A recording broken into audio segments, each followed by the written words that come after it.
Bien, vamos a empezar en esta noche orando al Señor y pidiéndole que pueda bendecir nuestro tiempo juntos mientras esperamos que vienen los que están en camino.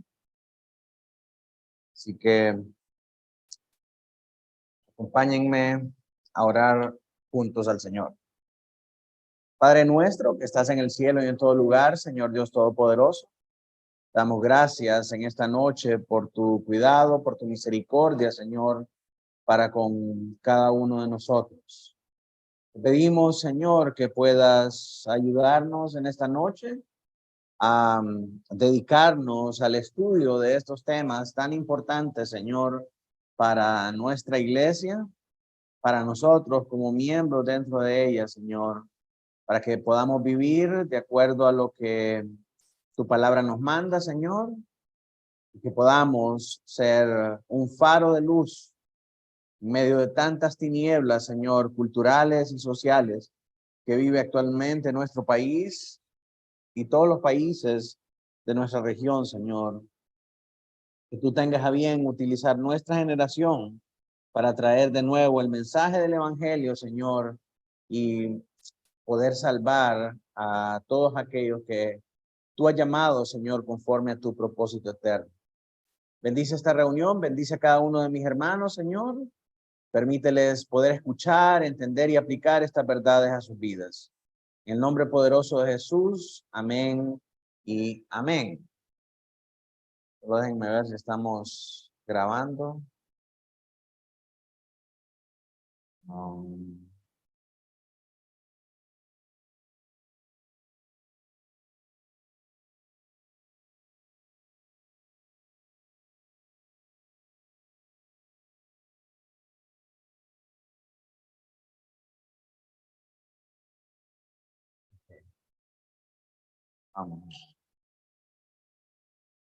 ¿Está grabando? ¿Cómo saben? Ah, ok. Sí, hombre, es que realmente.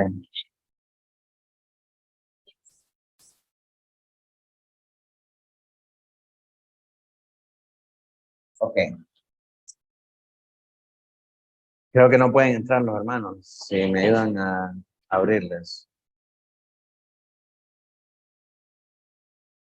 Bien. Anteriormente estudiamos los párrafos 11, 12 y 13, que tienen que ver primeramente con el ministerio auxiliar de la palabra y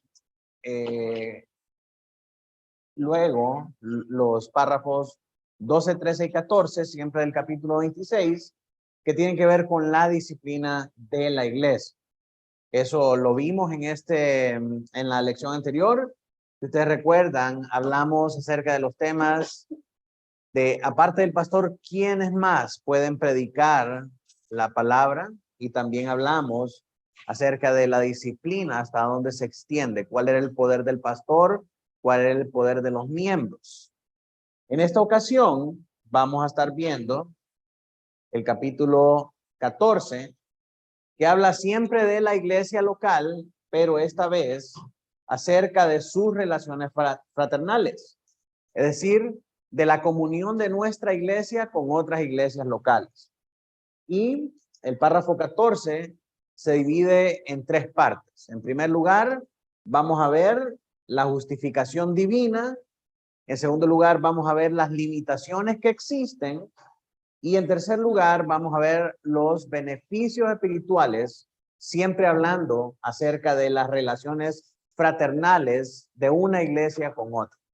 Entonces, vamos a ver por qué se justifica bíblicamente esa relación, cuáles son los límites de esa relación y cuáles son los beneficios espirituales de esas relaciones. Así que comencemos primeramente por leer lo que dice el párrafo 14 de nuestra confesión. Y me ayuda Héctor.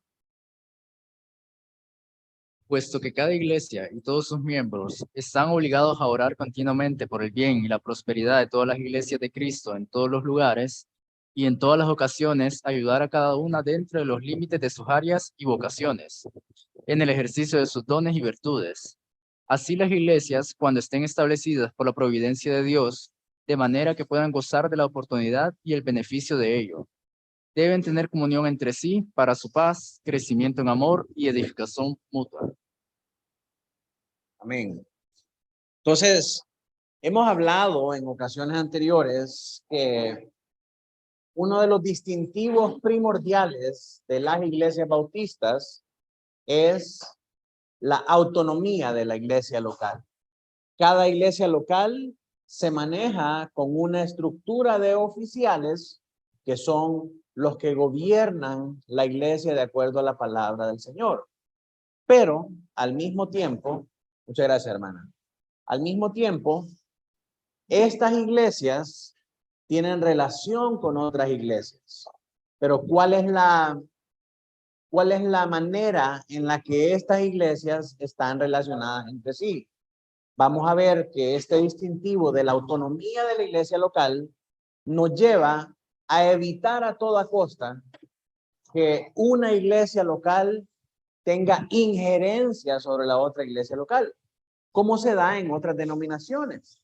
Por ejemplo, los presbiterianos tienen un sínodo que es el que regula la manera en cómo están asociadas las iglesias.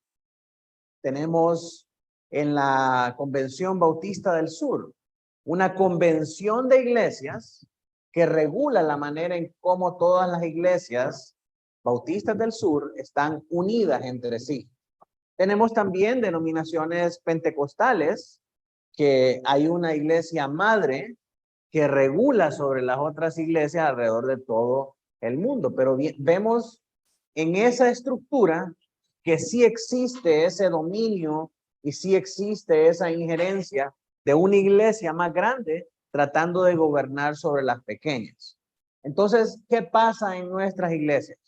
¿Cómo mantenemos esa asociatividad con otras iglesias sin caer en ese dominionismo,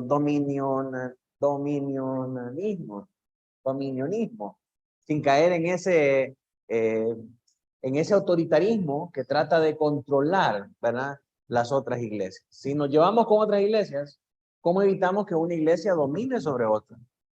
Ejercite el señorío sobre esa otra iglesia. Así que de eso se trata este párrafo, que entendamos nosotros la manera en cómo nosotros podemos asociarnos con otras iglesias para el bien común y para obtener un beneficio de ello, sin que sea necesariamente autoritativo y dominante sobre las demás iglesias. Entonces dijimos, este párrafo se divide en tres partes: la justificación, la limitación providencial y los beneficios espirituales de la asociatividad. Vamos a ir viendo cada uno de ellos para que ustedes lo puedan identificar. En primer lugar, la justificación divina. Nos dice el primer párrafo, o la primera parte de nuestro párrafo, nos dice: puesto que cada iglesia y todos sus miembros están obligados a orar continuamente por el bien y la prosperidad de todas las iglesias de Cristo en todos los lugares y en todas las ocasiones, ayudar a cada una dentro de los, ayudar a cada una dentro de los límites de sus áreas y vocaciones, en el ejercicio de sus dones y virtudes. Esa es la justificación divina de este asunto. Entonces, lo que nos dice este primer párrafo es que cada iglesia y todos sus miembros están obligados ¿a qué? A orar continuamente por el bien y por la prosperidad de todas las iglesias de Cristo en todos los lugares. Las iglesias y los miembros están obligadas a orar por todas las iglesias de Cristo en todos los lugares. Ya ese enunciado nos habla a nosotros de que tenemos que tener relación con otras iglesias. por las cuales nosotros podamos orar. La comunión cristiana se basa en eso, ¿verdad? En el interés y la necesidad de que nosotros oremos por nuestros hermanos y nuestros hermanos oren por nosotros. Entonces ya eso nos habla a nosotros de que necesitamos comunión con otros hermanos que puedan orar por nosotros, así como nosotros oramos por ellos. Dice, todas las iglesias en todos los lugares. Ay, pastores, que es muy larga la lista de oración. Mejor deberíamos de orar solamente por las iglesias de Centroamérica. No, en todas las iglesias, en todos los lugares. Entonces, eso es parte de nuestra comunión. Y en segundo lugar, nos dice también el párrafo que en todas las ocasiones debemos ayudar a cada una de estas iglesias dentro de los límites de sus áreas y vocaciones en el ejercicio de sus dones y virtudes. Ay, no, pastores, que ya ayudamos a esa iglesia el mes pasado. Ayudemos a otra ahora. Cada vez que una iglesia tenga necesidad, nosotros como hermanos en Cristo estamos en la obligación de ayudarlos según nuestras áreas y vocaciones y en el ejercicio de nuestros dones y virtudes. Hermanos, si el Señor nos ha bendecido con dones y virtudes para poder dar a los demás, entonces nosotros ayudamos con lo que tenemos. Nosotros donamos para ayudar a los hermanos. Si no tenemos dinero, pero tenemos voluntarios que pueden ir a hacer un trabajo para ayudar a esa iglesia, entonces ayudamos con voluntarios que puedan ir y hacer trabajo para esa iglesia. Y si tenemos la posibilidad de dar los dos, pues damos los dos de muy buena gana. Pero es nuestra labor cristiana poder ayudar a las iglesias en necesidad siempre que tengamos la ocasión de hacerlo de acuerdo a nuestras vocaciones, de acuerdo a los dones y virtudes que el Señor nos ha dado. Eso nos hace tener comunión con otras iglesias. Porque también nosotros necesitamos que oren por nosotros y necesitamos estar acompañados por otras iglesias que puedan ayudarnos cuando nosotros estemos en necesidad. Solo esas dos cosas ahí ya nos dicen a nosotros que la comunión entre iglesias es necesaria. Es necesario. Estas dos cosas nos llevan necesariamente a tener comunión con otras iglesias. Ahora, miremos qué dice la Biblia al respecto, porque yo le puedo poner todos los puntos que dice nuestra confesión, pero si no están en la Biblia, entonces no estamos en nada, ¿verdad? ¿Qué dice la Biblia acerca de esta unidad que tienen que haber en las iglesias? El Señor Jesucristo dice a sus discípulos, hermana Emily, un mandamiento nuevo os doy, que os améis unos a otros, como yo os he amado, que también os améis unos a otros. En esto conocerán todos que sois mis discípulos, si tuviereis amor los unos con los otros. no hay mejor manera que probar ese amor que orando por otra iglesia y ayudándole cuando está en momentos de necesidad. De esa manera nosotros evidenciamos ese amor, no solamente diciéndole a la iglesia, hey, te quiero, ¿verdad? Sino que haciéndolo manifiesto a través de nuestras oraciones y nuestra ayuda cuando ellos están en dificultades. Juan 17:11, don Mauricio. Y ya no estoy en el mundo, mas estos están en el mundo. Y yo voy a ti, Padre Santo, a los que me has dado, guárdalos en tu nombre para que sean uno, así como nosotros. Esta es la oración sacerdotal del Señor Jesucristo antes de ascender a los cielos. Y lo que Él ora para sus discípulos es que ellos puedan ser uno, así como Él y el Padre son uno también. Entonces el Señor ora para que sus discípulos puedan evidenciar esta unidad unos con otros. Esa es la oración del Señor Jesucristo. Más adelante continúa en el verso 21, Aline. Para que todos sean uno, como tú, oh Padre, en mí y yo en ti, que también ellos sean uno en nosotros, para que el mundo crea que tú me enviaste. esta unidad daría testimonio de la comisión de Cristo. Entonces, la unidad es necesaria. La unidad es indispensable porque es la voluntad de Cristo para sus discípulos y para sus iglesias. Una iglesia que se mantiene aislada y marginada de otras iglesias es una secta. Es una secta. Si dicen, no necesitamos de otras iglesias, solo somos nosotros y nadie más, es el comportamiento de una secta. ¿Sí? No está evidenciando el amor por otros, no está evidenciando la unidad que tiene que ser característica de todos los cristianos, sino que está marginándose del cuerpo de Cristo. Y es muy común ver, hermanos, que entre las iglesias de la prosperidad, a pesar de que ellos manifiestan estar abiertos a otras iglesias, muchas veces solo son iglesias de la misma denominación de ellos, de la misma misión de ellos. Nosotros tenemos que tener comunión con otras iglesias. Vamos a ver cuál es cuando miremos los límites, vamos a ver cuál es la definición de esas limitantes de las iglesias con las que nosotros podemos tener una asociación.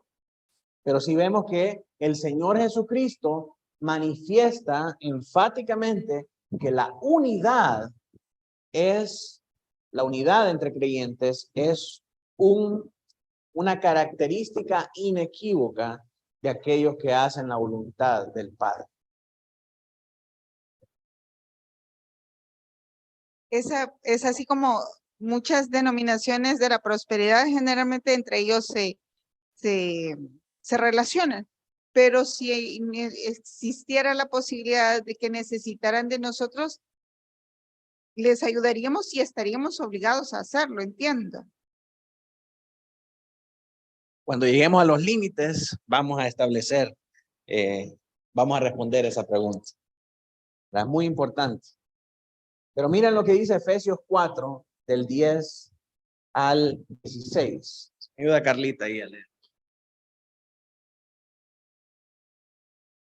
El que descendió es el mismo que también subió por encima de todos los cielos para llenarlo todo.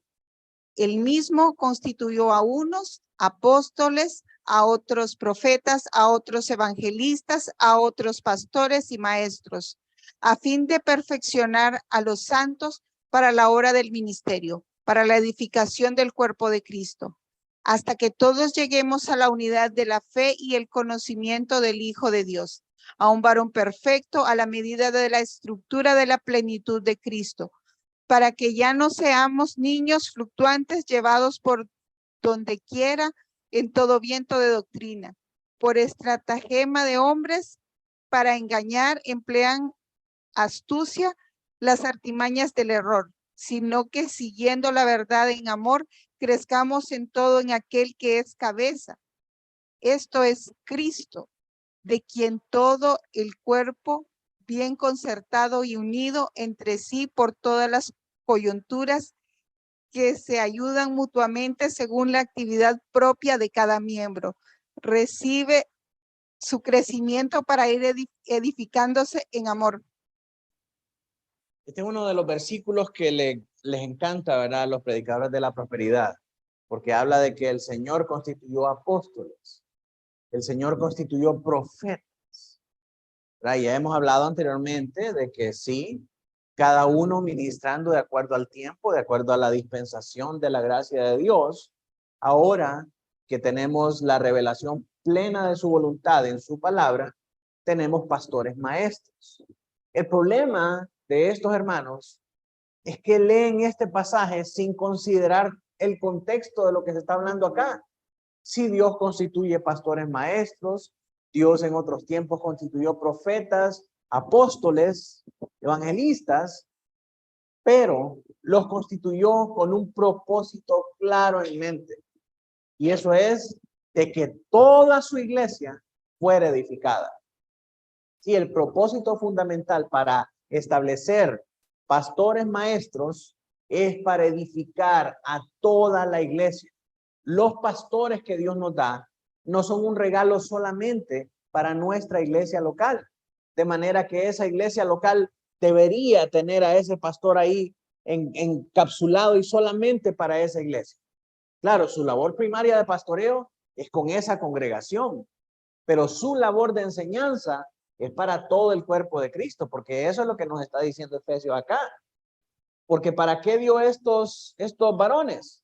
Dice, para perfeccionar a los santos, para la obra del ministerio, para la edificación del cuerpo de Cristo, no para el pastoreo del cuerpo de Cristo, para la edificación del cuerpo de Cristo, hasta que todos lleguemos a la unidad de la fe y del conocimiento del Hijo de Dios, a un varón perfecto, a la medida de la estatura de la plenitud de Cristo, para que ya no seamos niños fluctuantes, llevados por doquiera de todo viento de doctrina, por estratagema de hombres, que para engañar emplean con astucia las artimañas del error, sino que siguiendo la verdad en amor, crezcamos en todo en aquel que es la cabeza, esto es Cristo, de quien todo el cuerpo, bien concertado y unido entre sí por todas las coyunturas, que se ayudan mutuamente según la actividad propia de cada miembro, recibe su crecimiento para ir edificándose en amor. Y cuando nosotros entendemos esto, hermanos, porque hay pastores que son bien celosos de que las ovejas no estén oyendo a otros pastores, sino que solamente el pastor de su iglesia local. Pero cuando nosotros entendemos esto, que hay otros siervos de Dios que predican la verdad con amor, con precisión, entonces nosotros podemos beneficiarnos de la obra de estos hermanos, de la enseñanza de estos hermanos. ¿Por qué? Porque puede ser que el pastor de nuestra iglesia no sea tan docto en apologética o en historia de la iglesia o en otras áreas de la teología importantes para la edificación de la iglesia. De manera que escuchar a otros varones que sí son expertos en ese tema o en esa materia, entonces lleva a la iglesia a tener una comprensión más grande y para eso existen esos dones, para eso existen esos varones, para que lo que hace falta en una iglesia local sea completado por la enseñanza de otros hermanos igualmente preparados para predicar la palabra. Entonces, toda esta dotación de ministros existe con el propósito de que haya una relación de edificación entre todas las iglesias. Otros textos, Efesios 6:18, no sé si quiere ayudarme la hermana Carlota.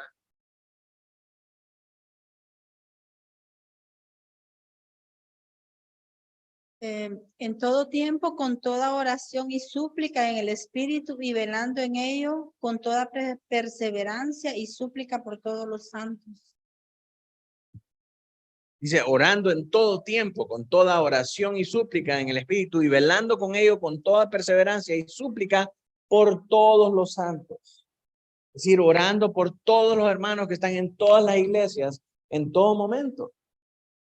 Y la unidad de la iglesia se manifiesta a través de la oración congregacional por los otros hermanos. Romanos 15:26 dice, porque Macedonia y Acaya tuvieron a bien hacer una ofrenda para los pobres que hay entre los santos que están en Jerusalén. Las iglesias unidas para ofrendar para la necesidad de otra iglesia local en otra región. Macedonia y Acaya pertenecía a la región de Grecia, mientras que Jerusalén estaba en el Medio Oriente.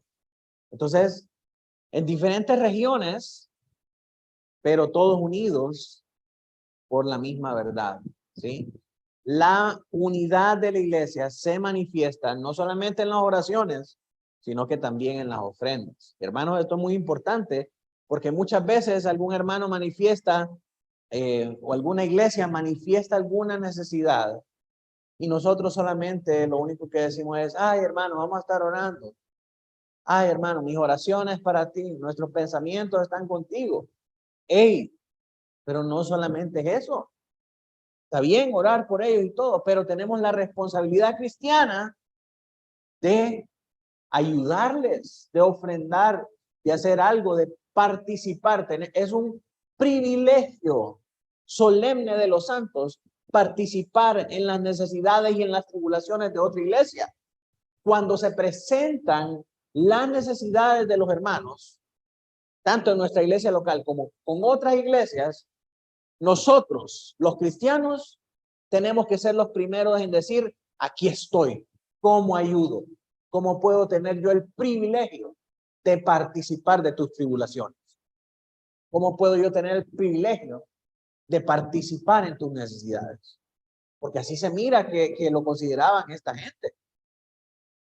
Dice Pablo que han participado de las prisiones de él al proveer para las necesidades. Cuando la iglesia daba, ofrendaba para ayudar a Pablo cuando estaba en prisiones, era como que si ellos mismos estaban pasando por eso juntamente con él. Entonces, cuando nosotros ayudamos de esta manera, estamos participando con los hermanos de sus tribulaciones también. Y en eso se manifiesta la unidad de nosotros. Así es como nosotros hacemos concreta la oración de Jesucristo. Que sean uno, así como el Padre y yo somos. Que el mundo los conozca porque son uno, así como el Padre y yo somos uno. Que el mundo los conozca por su amor. Entonces, ¿cómo manifestamos este amor? No solo con nuestras oraciones, sino que también con nuestra ayuda. Tercera Juan 8:10. Robert, si me ayuda ahí.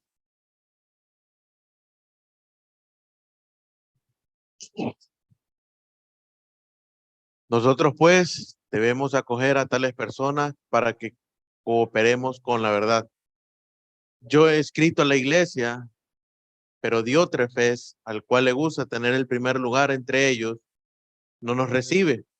Por esta causa, si yo fuere, recordaré las obras que hace parloteando con palabras malignas contra nosotros.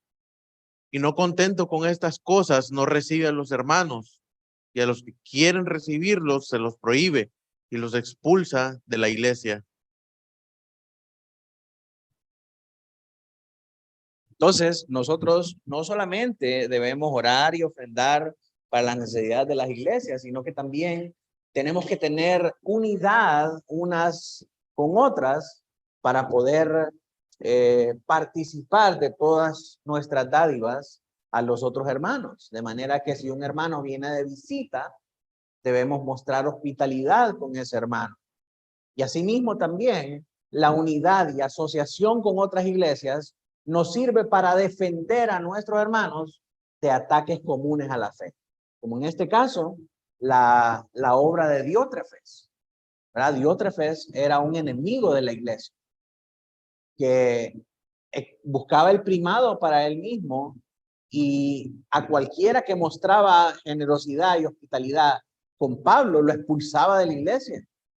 Entonces Pablo, cuando vio esta actitud de Diótrefes, dice, esto es totalmente incompatible con lo que el Señor Jesucristo nos está diciendo en Juan 17, ¿verdad? Que seamos uno como Él y el Padre son uno, pero este está diciendo otras cosas que son totalmente contrarias a la fe cristiana. Entonces, cuando yo vaya a la iglesia, voy a denunciar lo que Diótrefes está haciendo ahí en esa iglesia. Ay, pastor, no mencione nombres porque se ofende la gente. Tenemos que ser sensibles. Mire, Pablo lo dice con nombre y apellido sin vergüenza. ¿Por qué? Porque Diótrefes es un enemigo de la fe. Ahora, si va a usar el púlpito para atacar cristianos verdaderos, ahí sí yo le diría, tenga cuidado. Pero estos falsos que son evidenciados como falsos, tenemos que denunciarlos para defender el evangelio y para defender nuestra iglesia de los ataques que estos hombres promueven. Entonces, en todas estas cosas se evidencia la asociatividad de las iglesias, ¿verdad? La unidad que hay en las iglesias, en las oraciones, en las ofrendas, en la generosidad, en la hospitalidad y en la defensa del evangelio y en la defensa de la fe de todos nosotros. Ahora, las limitaciones providenciales. ¿Con qué iglesias deberíamos nosotros tener comunión? ¿Con todas las iglesias? ¿Solo con las de nuestra denominación? ¿Con qué iglesias? Miren lo que dice la confesión. Así las iglesias, cuando estén establecidas por la providencia de Dios, de manera que puedan gozar de la oportunidad y el beneficio de ellos. Debemos tener comunión con aquellas iglesias que han sido establecidas de acuerdo a la providencia de Dios. ¿Y eso qué significa, pastor? En primer lugar, que no cualquier iglesia es una iglesia hermana. Nosotros podemos reconocer hermanitos muy lindos y muy abiertos a tener relación con nosotros, pero que sus iglesias son un escándalo, ¿verdad? No podemos decir que esas iglesias son hermanas nuestras porque no promueven las mismas cosas que nosotros promovemos y sobre todo no predican el mismo evangelio que nosotros predicamos. Pueden ser hermanos muy lindos, muy generosos, muy dispuestos, muy humildes y todo lo que usted quiera. Pero si no son una iglesia establecida de acuerdo a la regla de Cristo, nosotros no podemos llamarlos una iglesia hermana. Nosotros no podemos estar asociados con ellos. Porque imagínense, es una iglesia que aunque los hermanos son calidad de gente, promueve abiertamente el error o tiene pastoras y nosotros salimos ahí en la foto con ellas, ¿qué cree que van a pensar de nosotros? Que nosotros también promovemos esas cosas. Entonces tenemos que ser muy cuidadosos con las iglesias con las que nosotros nos asociamos. Entonces, lo que esto nos dice es que únicamente aquellas que son establecidas de acuerdo a la providencia de Dios. ¿Y eso qué quiere decir? Aquellas que están en orden según la palabra de Dios. Ya hemos visto anteriormente que ese orden significa que fueron plantadas en orden, que no salen de una división, que están constituidas por miembros y oficiales, que los únicos oficiales son pastores y diáconos, y todo lo que nosotros hemos estudiado, que es el orden de una iglesia verdadera, que guardan fiel y cuidadosamente sus mandamientos, que guardan el día del Señor, que no están en una forma de pensar diferente a nosotros, al decir la ley de Dios ya no está vigente para nuestros tiempos. No, si es la palabra revelada del Señor, está vigente para nuestros tiempos. Sí, se esfuerza celosamente por guardar esos mandamientos y predique el evangelio bíblico. El evangelio bíblico es: Cristo murió por nuestros pecados, el Señor le levantó de la muerte. Y nosotros podemos ser salvos únicamente por la fe en Cristo Jesús, que conocemos a través de su palabra, a través de su fe, a través de su gracia, para su gloria, a través de Cristo Jesús solamente. Si una iglesia predica ese evangelio, si una iglesia guarda sus mandamientos y si una iglesia está constituida en orden, nosotros podemos ser hermanos de esa iglesia. Podemos decir que es una iglesia hermana de nosotros. ¿Por qué? Porque promueve las mismas cosas. ¿Sí? Tenemos que estar de acuerdo, hermanos, y sabidos que no hay iglesia que esté libre de error. Muchas iglesias no empiezan de la manera correcta, pero en el camino Dios en su providencia permite que esas iglesias se vayan corrigiendo. Debemos ayudar a las iglesias que buscan nuestra ayuda. Tal vez una iglesia no es reformada o no ha pasado por ese orden, pero se quiere arreglar. Entonces vamos a ayudar a esa iglesia a arreglarse. Vamos a ayudar a esa iglesia a ser obediente a la palabra de Dios, ¿verdad? Y después, cuando eso suceda, nosotros podemos decir que estamos hermanados con esa iglesia. Pero tenemos que apartarnos de aquellas que voluntariamente promueven el error. Porque miren, una cosa es promover el error por ignorancia, pero otra cosa es promover el error con todo el conocimiento de la causa, con premeditación, alevosía y ventaja, ¿verdad? Y muchos de los falsos maestros promueven el error de esa manera. Uno de esos ejemplos es Benny Hinn. Benny Hinn hace algún tiempo salió pidiendo perdón por todas las veces que él había obrado de una manera equivocada y que había predicado únicamente para adueñarse ilegítimamente del dinero de las personas. Y esto lo hizo porque su sobrino, Costi Hinn, que es un conocido predicador de sana doctrina, que está asociado o hermanado con el ministerio de Justin Peters, de Nubes sin Agua, no sé si recuerdan de él, pero Costi Hinn desenmascaró todas las estafas de Benny Hinn, ¿verdad? Y toda la manera en cómo Benny Hinn operaba y todo lo que Benny Hinn hacía. Cuando eso salió a luz, Benny Hinn pidió perdón por sus engaños, por sus artimañas y por todas sus estafas. Pero no devolvió el dinero, ni dejó de predicar lo que él sigue predicando, ni dejó de hacer lo que él sigue haciendo. Sí, únicamente él estaba tratando de resarcir su imagen, pero un arrepentimiento bíblico no había ahí. Entonces, ¿qué es lo que le dice eso?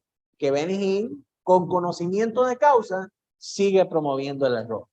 Entonces, nosotros no podemos tener comunión, no podemos estar asociados con una iglesia que conscientemente promueve el error. Promueve doctrinas dañinas y herejías divisivas y peligrosas. Al contrario de Zacarías y su ejemplo de arrepentimiento cuando llega el Señor, ¿verdad? Que él era recaudador, Zaqueo, perdón, sí, su lugar. Zaqueo, y él pues dice, bueno, voy a regresar todo lo que he robado prácticamente, voy a regresar todo, me voy a despojar de todo y va en pos de nuestro Señor, ¿verdad?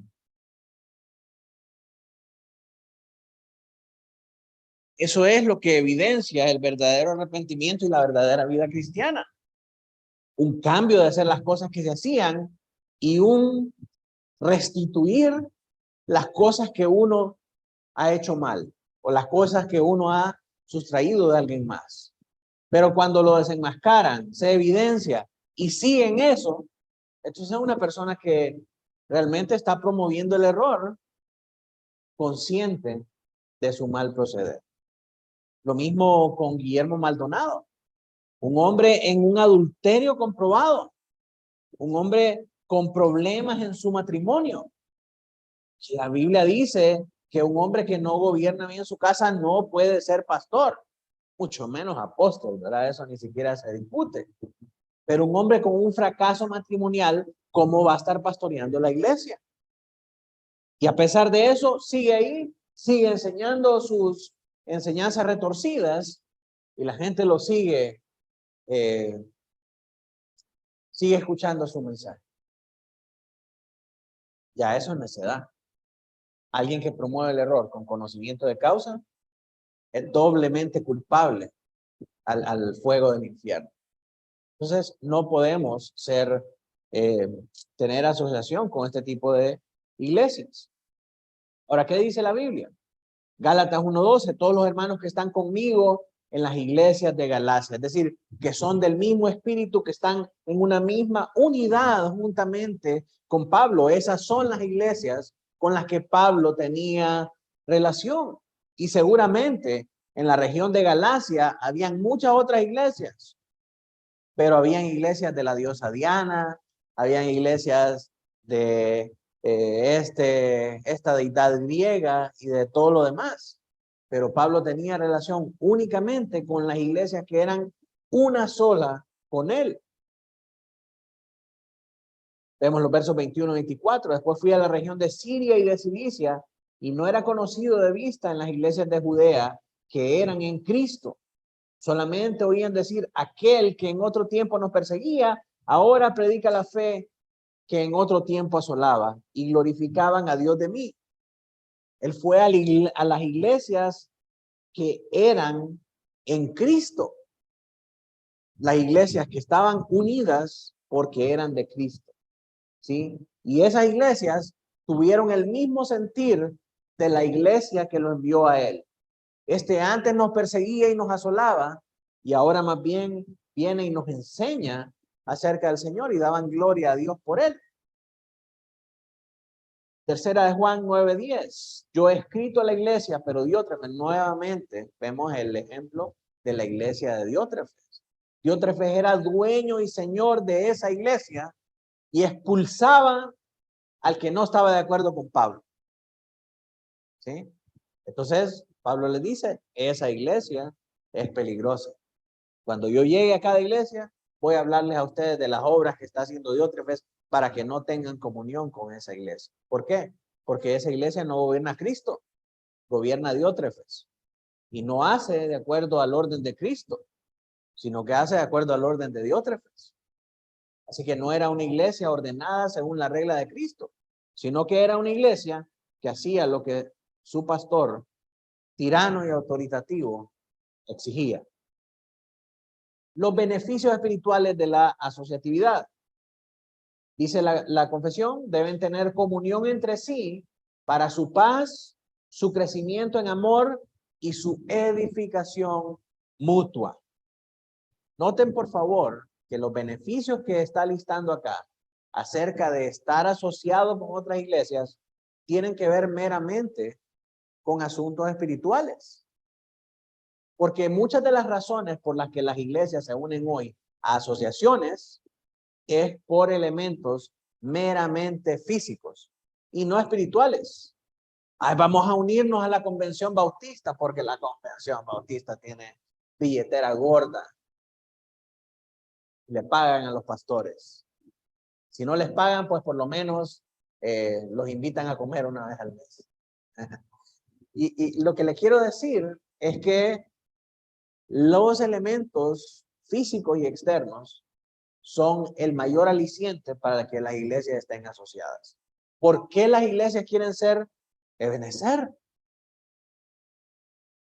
Porque saben que es una denominación extremadamente popular y solamente tener el rótulo de Ebenezer en la puerta va a hacer que llegue la gente. Buscando experiencias y sensaciones que están presentes en la iglesia local. Entonces, no obedece a asuntos espirituales. Obedece meramente a asuntos externos y carnales. ¿Quiere decir algo? Escuché una vez de un miembro de una compañera de trabajo que va a una iglesia de la prosperidad y Dios como que el pastor vio algo como torcido en la asociación que tenían. Y al parecer esa asociación que tenían de iglesias era tan solvente económicamente que les prestó para edificar un local para reunirse. Y pensando yo, pues ya tienen tanto dinero que les prestan, o sea, tanto en la solvencia que tienen, o de dónde sacan tanto dinero, pero sí, como que había muchas, y vieron que algo no estaba bien y se separaron, pero al final ellos tienen que devolver, hacen actividades para devolver ese dinero que les prestaron. Sí, exactamente. Las motivaciones externas son las únicas motivaciones para poder ingresar a un tipo de asociación, ¿verdad? Seamos parte de esa iglesia, hagámonos bautistas o hagámonos presbiterianos, porque los gringos vienen y le construyen la iglesia a uno. Los gringos le ayudan para pagar el terreno, ¿verdad? Y esas son las determinantes para ser parte de una asociación muchas veces.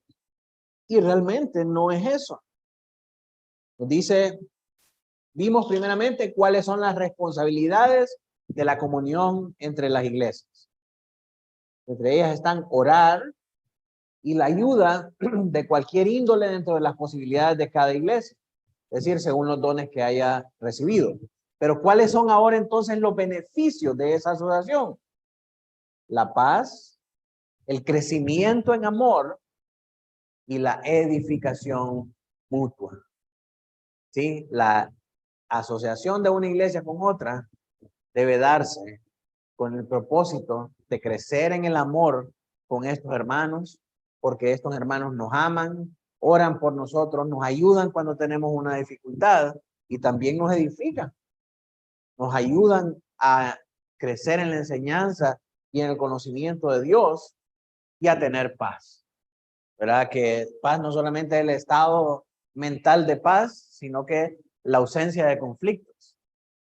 La ausencia de conflictos. Entonces, en ese sentido, son muy importantes estas asociaciones. Algunos textos de prueba, 2 Corintios 9, del 12 al 15, dice Pablo a los Corintios, porque la administración de este servicio no solamente suple a los santos lo que falta, no solamente es que les den pisto, sino que también abunda en muchas acciones de gracia a Dios. Pues la experiencia de esta administración glorifican a Dios por la obediencia que profesáis al Evangelio de Cristo y por la liberalidad de vuestra contribución para ellos y para todos. Y asimismo, en la oración de ellos por vosotros, a quienes aman a causa de la superabundante gracia de Dios en vosotros. Gracias a Dios por su don inefable. ¿Se dan cuenta? No es solamente el dinero, no es solamente la ayuda, sino que es el amor, es la oración, es el servicio, es la edificación mutua. Romanos 16, del 1 al 2. Dice, os recomiendo además a nuestra hermana Febe, la cual es diaconisa de la iglesia de Cencrea, que la recibáis en el Señor como es digno de los santos y que le ayudéis en cualquier cosa en que necesite de vosotros, porque ella ha ayudado a muchos y a mí mismo. Pablo está recomendando a una hermana de la iglesia de Cencrea para que sea recibida por la iglesia de Cristo que está en Roma. Y él recomienda y dice, esta es una hermana preciosa que ha servido en el ministerio aquí y a mí me ha servido. Así que recíbanla como es digno de los santos. O sea, esa mujer tenía que ser acogida en esa iglesia con amor, con generosidad, con hospitalidad, porque era una sierva de otra iglesia amada. Entonces, eso es lo que hace la hermandad entre las iglesias. Ayuda a los hermanos a crecer en paz, en amor mutuo y en edificación. Ahora esta hermana ya no iba a ser edificada en la iglesia de Cencrea, sino que iba a ser edificada en la iglesia de Roma. Y es para nosotros, hermanos, de mucha paz saber que cuando vamos a una ciudad podemos encontrar una iglesia hermana donde nos reciban con ese amor, con esa hospitalidad y que seamos edificados por la palabra de Dios, como que si estuviéramos en nuestra propia iglesia local. Es más, muchas veces hasta los mismos himnos se cantan, hasta la misma liturgia y hasta el mismo estilo de predicación del pastor. Entonces, esto es lo que hace la asociatividad entre las iglesias. Ahora, hablemos brevemente, ya para terminar, acerca de la forma de la asociatividad. Históricamente, los bautistas, desde su surgimiento, siempre han estado unidos en asociaciones, aún con otros grupos cristianos como presbiterianos y congregacionalistas. Si una iglesia está unida por el orden de Cristo, está constituida por el orden de Cristo, se esfuerza fielmente por guardar sus mandamientos y predica el evangelio verdadero, no importa si es presbiteriana, congregacionalista, bautista del sur, nosotros podemos amar a esos hermanos como legítimamente nuestros hermanos y tener una relación asociativa con ellos. Por ejemplo, con el pastor Moses. Pastor Moses pertenece a la denominación Tabernáculo Bíblico Bautista, pero es un hermano muy querido a quien amamos y con quien tenemos una cooperación mutua. Hermanos como también el pastor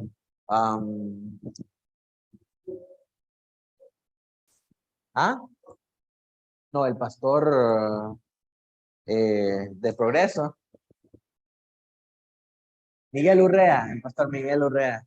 Ojalá que no, voy a tener que editar el video para que el hermano no se dé cuenta que me olvidé el nombre de él. El pastor Miguel Urrea. Su iglesia es Iglesia Evangélica Montesión.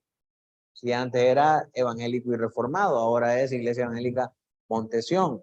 No es una iglesia confesional, pero es un hermano que amamos, es un hermano que reconocemos como cristiano y con quien tenemos también una cooperación mutua. Entonces, hermanos, aún con otros grupos cristianos, podemos tener esa asociación si existen esos lineamientos. La Constitución de acuerdo al orden de la palabra del Señor, el esforzarse por guardar sus mandamientos y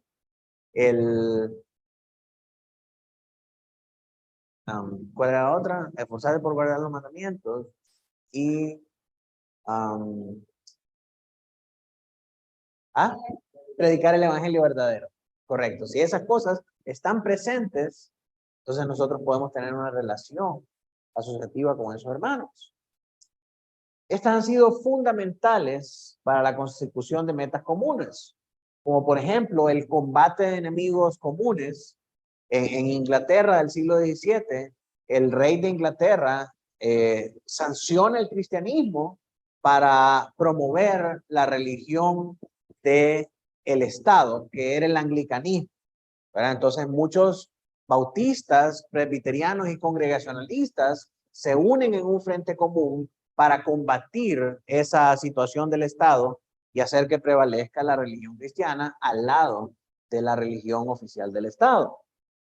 Entonces, en cierto momento de la historia se han asociado para combatir estos enemigos comunes. También para la expansión del reino de Cristo, para poder hacer misiones juntos.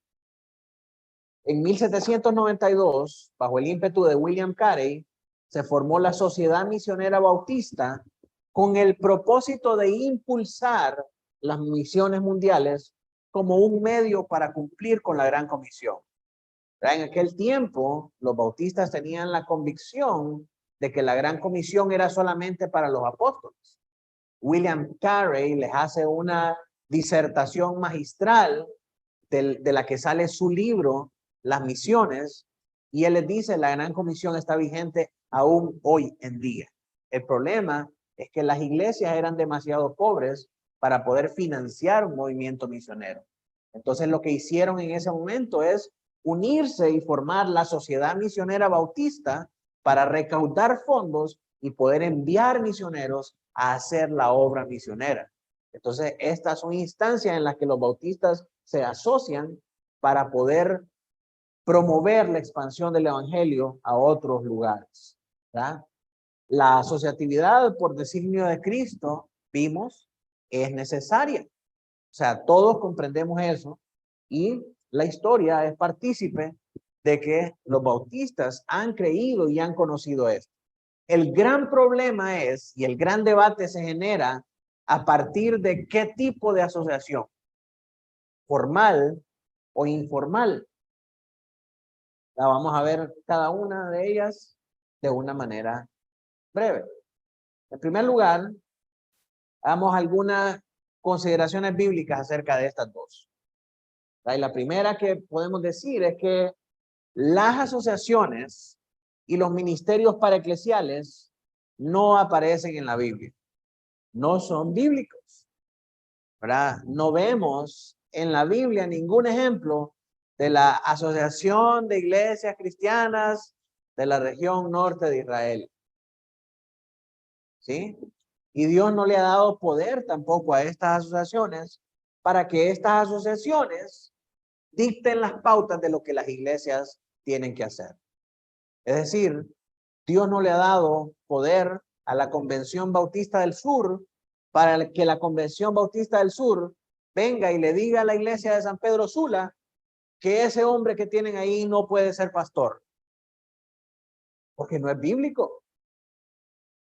Dios no le dio ese poder a la convención, al sínodo, al presbiterio o a lo que usted quiera. Le dio el poder a la iglesia. Ni siquiera a los pastores, sino que a la iglesia. Entonces, dicho eso, tenemos que reconocer que las asociaciones y los ministerios paraeclesiales no son bíblicos. ¿Qué son ministerios paraeclesiales? Los ministerios que existen a la par de la iglesia para hacer muchas veces la labor que le corresponde a la iglesia. Y aquí podemos incluir seminarios, asociaciones misioneras, asociaciones legales que trabajan en forma de ministerio, ministerio de damas, ministerio de caballeros, ministerio de cárceles, ministerio de evangelismo, ministerio de esto, ministerio del otro. Todas estas cosas son ministerios para eclesiales. ¿Por qué? Porque este ministerio está existiendo al margen de la iglesia para hacer la labor que la iglesia tiene que hacer. Entonces, no podemos decir ministerio de cárceles. La iglesia tiene que ir y predicar en la cárcel. No podemos decir ministerio de evangelismo. La iglesia es la que está llamada a evangelizar. Pero muchas veces estos ministerios toman el papel y el lugar de la iglesia. En lugar de venir y promover que sea la iglesia la que esté haciendo estas cosas. Si los pastores ahora han cedido el privilegio y la responsabilidad de preparar hombres para el ministerio, descansando enteramente en seminarios. Y yo no estoy diciendo que los seminarios son malos, yo no estoy diciendo no vaya a un seminario, el seminario no es bíblico, el seminario es del diablo. Yo estoy diciendo que la labor primaria de formar hombres para el ministerio es de la iglesia. El seminario y la educación teológica es un componente que es bueno y está ahí. Pero, el seminario y la educación teológica no son necesarias para el ministerio. Es decir, no son un requisito para el ministerio. Son necesarias y son herramientas útiles para el ministerio. Pero no se requiere que un hombre tenga un grado académico de un seminario para poder ser pastor. Porque si ese fuera el caso, ni Pablo, ni Timoteo, ni el Señor Jesucristo, ni ninguno de los apóstoles tuvo un máster en divinidad o un doctorado en divinidad. ¿Sí? Los grados académicos no son un requisito para el ministerio. Son importantes y son necesarios. Y si alguien puede ir al seminario, gloria al Señor. Aproveche que está soltero y que no tiene ningún compromiso de trabajo ni hijos para ir y estudiar. Pero ya casado y trabajando y con ministerio, su tiempo y su labor y su enfoque tiene que estar en su familia, en su trabajo y en su ministerio. Entonces, dicho eso, es la iglesia la que es encargada de desarrollar a los hombres que la iglesia reconoce como llamados para el ministerio. Amén. Las iglesias sí estaban asociadas entre sí y vemos una estrecha cooperación entre las iglesias de Macedonia, de Galacia, de Corintio y de Jerusalén. Asimismo, vemos concilios que se llevan a cabo, que se reúnen para debatir asuntos doctrinales, como el Concilio de Jerusalén en Hechos 15, que se lleva a cabo para debatir el tema de la circuncisión. El cristianismo estaba en su etapa de expansión y pasa de ser de los judíos ahora a los gentiles. Existían estos concilios entonces en los que las iglesias debatían sobre asuntos doctrinales para la iglesia. Así que esto es muy importante. Espero que no se haya perdido mucho de lo que estábamos hablando, ¿verdad? Pero, gracias Robert por estar pendiente ahí, pero vemos que estas asociaciones sí existían en la iglesia, sin embargo, no existen de una manera formal. ¿Ok? No necesitaron un nombre formal ni una estructura para tener esta asociación, para tener estos concilios. Y tampoco estos concilios eran autoritarios sobre esta iglesia. Las cosas se hacían y las iglesias confiaban en los apóstoles y en los ancianos o pastores para que las dirigieran y para que todos unánimes y voluntariamente caminaran en la misma dirección. Ahora miremos algunas consideraciones prácticas. A pesar de que las asociaciones no son bíblicas, no significa que no puedan ser útiles para las iglesias. De la misma manera que en la Biblia tampoco se habla acerca de cuentas de ahorro, acerca de cuentas bancarias, no significa que las cuentas no puedan ser útiles para la iglesia, ¿verdad? Hay cierto grado de utilidad en estas cosas. Hay muchos ejemplos positivos en la rica historia de los bautistas confesionales de cómo las asociaciones ayudaron al avance del evangelio. Y hay también ejemplos negativos de esta asociatividad. El problema está cuando una asociación busca enseñorearse sobre las demás iglesias, busca usurpar el poder de las llaves y hacer el trabajo que le corresponde a la iglesia únicamente.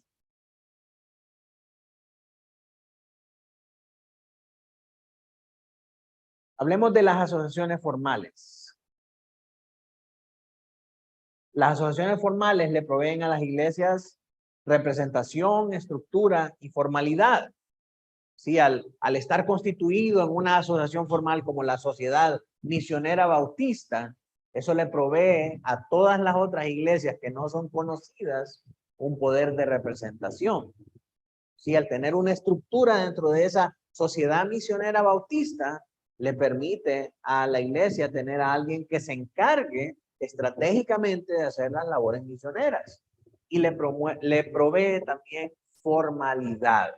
Ahora, uno sabe que existe un ente regulador, una organización que regula estas cosas, entonces crea un mayor compromiso de las iglesias hacia estas asociaciones.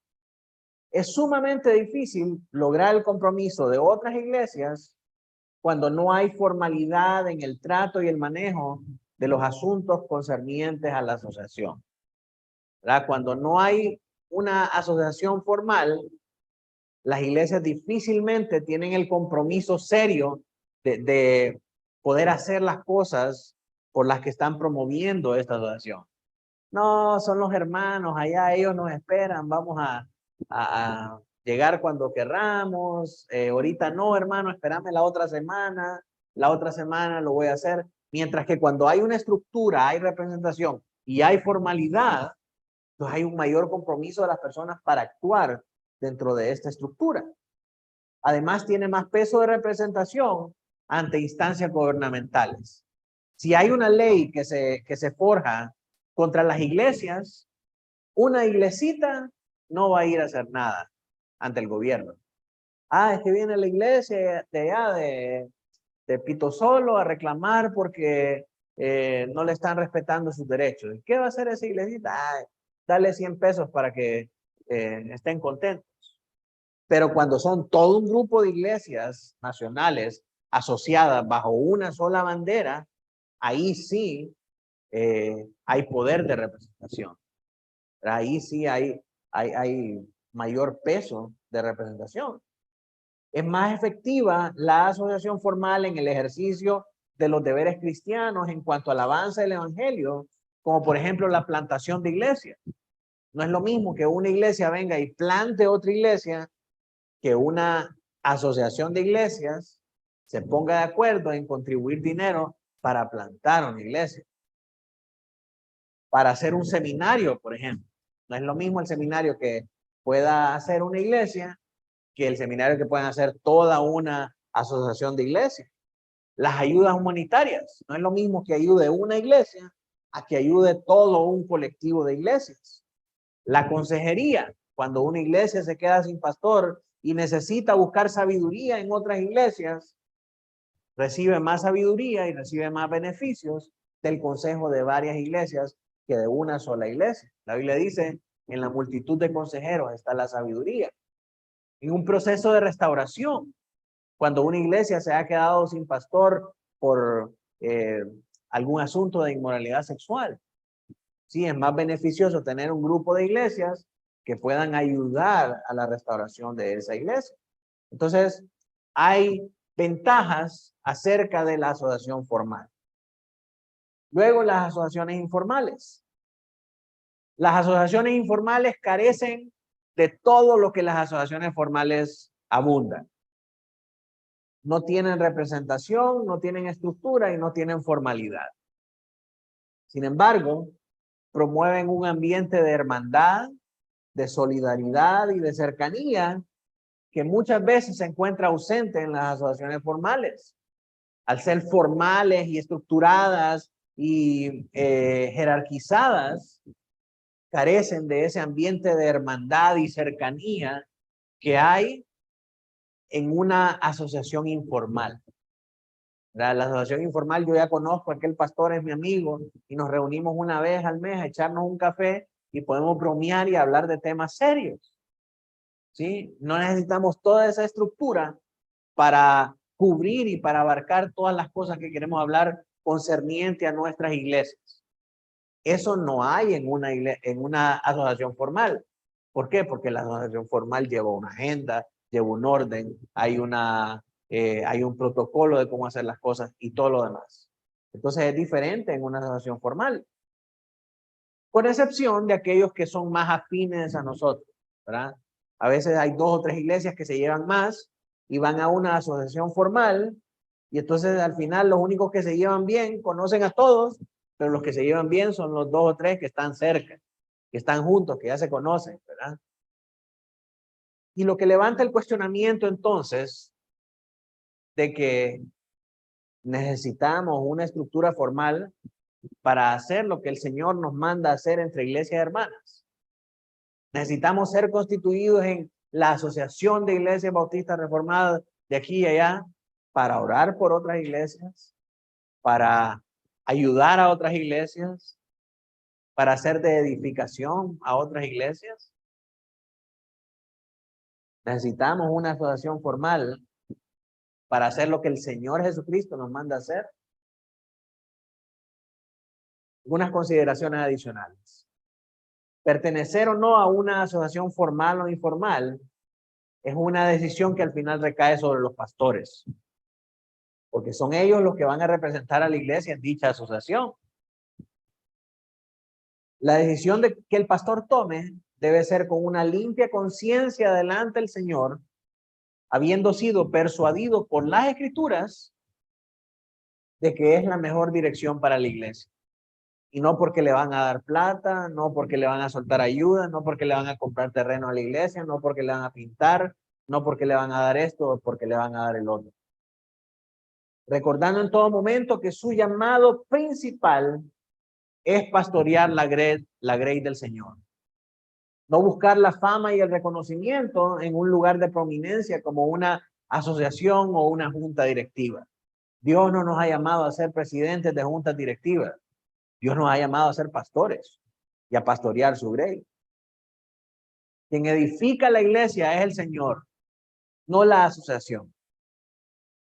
Así que si nosotros consideramos que necesitamos estar en una asociación porque eso nos va a dar un nombre, nos va a dar reconocimiento y nos va a ayudar a crecer,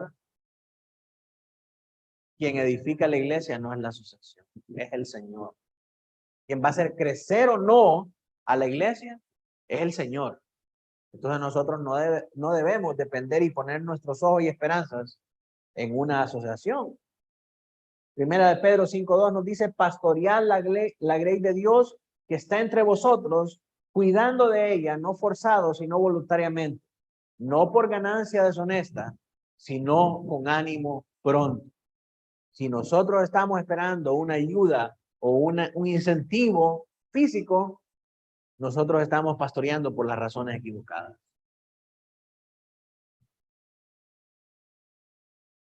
¿Cuándo se debe tomar la decisión de pertenecer a una asociación formal? Ya con esto terminamos. En primer lugar, cuando hay varios pastores en la iglesia local que está considerando unirse. Es decir, si nuestra iglesia considera unirse a una asociación formal, tienen que haber más pastores. ¿Por qué? Porque uno puede comparecer en esas reuniones y no pasa nada. Hay más pastores que están cuidando de la grey. Pero el pastor, si solo hay uno, no puede descuidar la grey para ir y atender los compromisos de la asociación. Cuando existe la necesidad latente de tal asociación. Es decir, necesitamos tener una asociación para combatir enemigos comunes, para promover la expansión del evangelio o para plantar iglesias en la región. Cuando tengamos esa necesidad, entonces nosotros podemos considerar unirnos a una asociación misionera, a una asociación formal.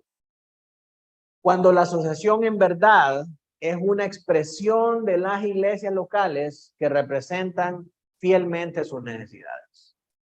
Porque muchas veces hay convenciones de iglesias que no representan necesariamente las necesidades de las iglesias en la zona norte. Están a nivel mundial y a nivel nacional y tienen gran representación y todo, pero no están escuchando las necesidades que nosotros como iglesia tenemos aquí en la zona norte.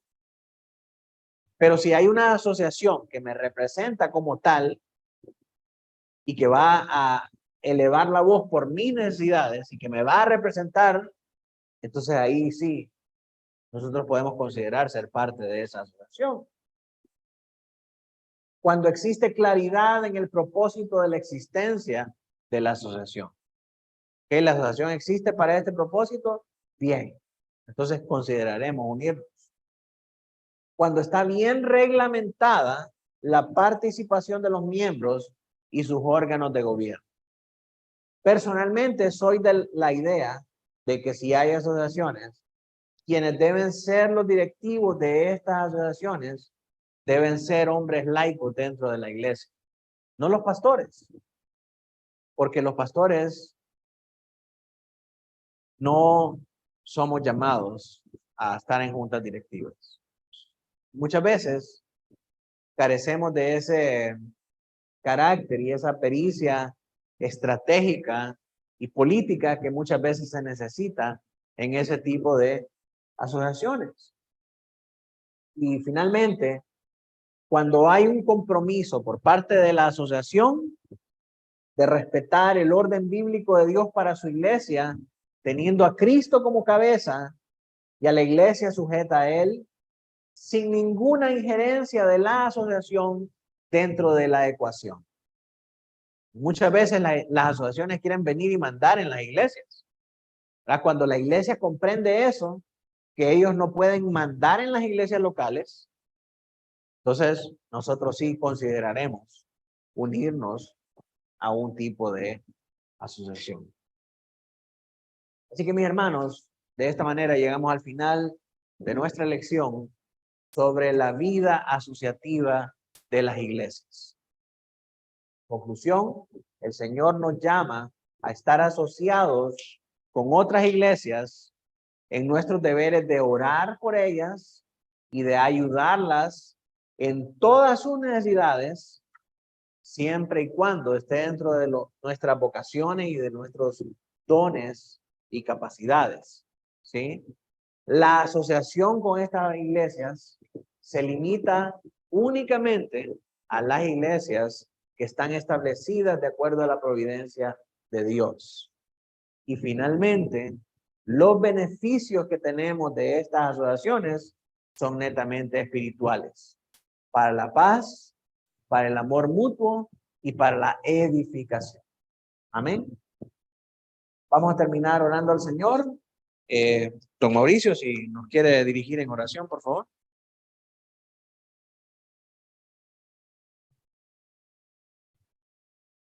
Padre nuestro, estás en el cielo, Señor, y en todo lugar, Padre. Te alabamos, te bendecimos, Señor. Te damos la gloria, la honra y loores a ti, Señor. Gracias, Espíritu Santo, por acompañarnos en nuestro corazón y enseñarnos, Señor, todas estas directrices, Señor, que debemos de ver que se desprenden de la esencia de tu palabra, Dios. Que se marquen en nuestros corazones, Señor. Queremos, Padre, para recordarlos en todo momento, en todo lugar, para hacer tu santa y sagrada voluntad. En el nombre de Cristo Jesús. Gracias, Señor. Amén.